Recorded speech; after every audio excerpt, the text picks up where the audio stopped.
నమస్తే INB news కి స్వాగతం. ముందుగా హెడ్లైన్స్.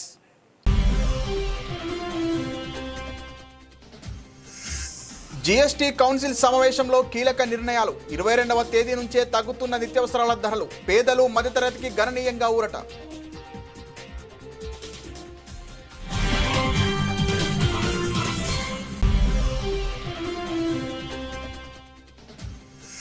భారత్కు అండగా రష్యా. అమెరికాపై పుతిన్ తీవ్ర వ్యాఖ్యలు. ఆసియా శక్తులను ట్రంప్ అనగదొక్కాలని చూస్తున్నారని విమర్శ.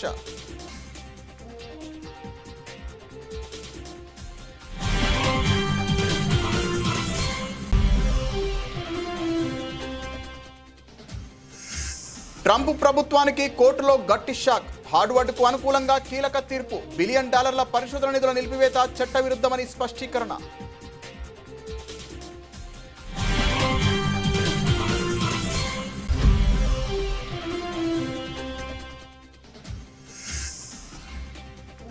ప్రధాని నరేంద్ర మోదీ అధ్యక్షతన కేంద్ర కేబినెట్ సమావేశం. 70,000 మందికి ఉపాధి అవకాశాలు.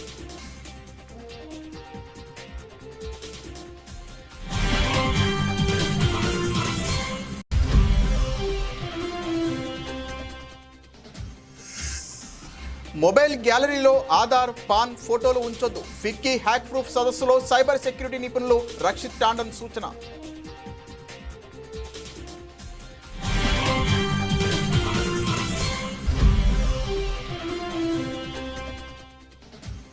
మేడారం మాస్టర్ ప్లాన్ పై సమీక్ష నిర్వహించిన మంత్రులు సురేఖ, సీతక్క, అడ్లూరి లక్ష్మణ్. మహాజాతరకు ముందే పనులు పూర్తి చేయాలని ఆదేశం.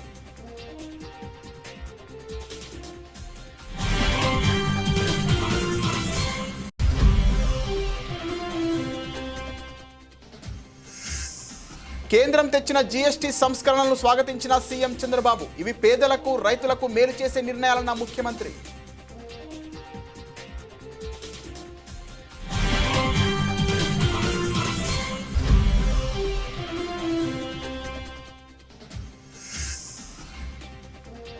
కవితపై పరోక్షంగా తీవ్ర వ్యాఖ్యలు చేసిన నిరంజన్ రెడ్డి. బ్రహ్మంగారికి సిద్ధప్పల, కేసీఆర్ కు హరీష్ అలా అని వ్యాఖ్య.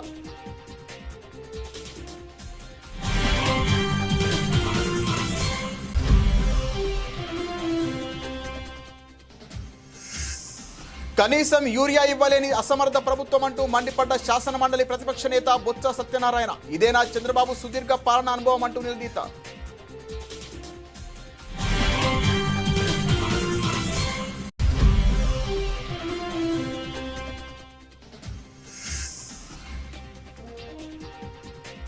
యూరియా కోసం రైతుల తిప్పలు. క్యూ లైన్లో చెప్పులు, చెట్ల కొమ్మలు, రాళ్లు, సద్ది మూటలు.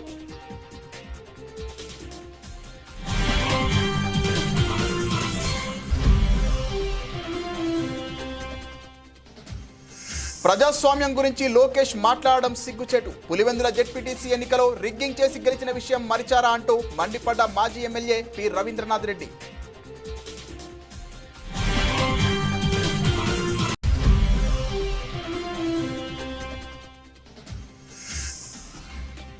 రేపు తెలంగాణ వ్యాప్తంగా రేషన్ షాపుల బంద్కు పిలుపు. ఎన్నికల హామీలు నెరవేర్చడం లేదని డీలర్ల ఆరోపణ.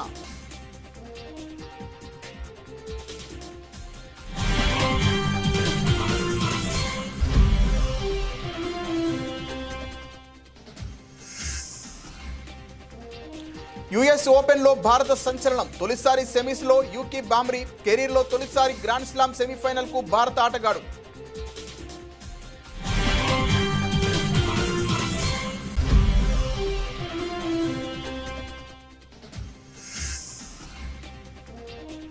ఇరవై ఏళ్ల సినీ ప్రస్థానం పూర్తి చేసుకున్న అనుష్క. ఘాటీతో తొలిసారి పూర్తిస్థాయి యాక్షన్ పాత్రలో స్వీటీ.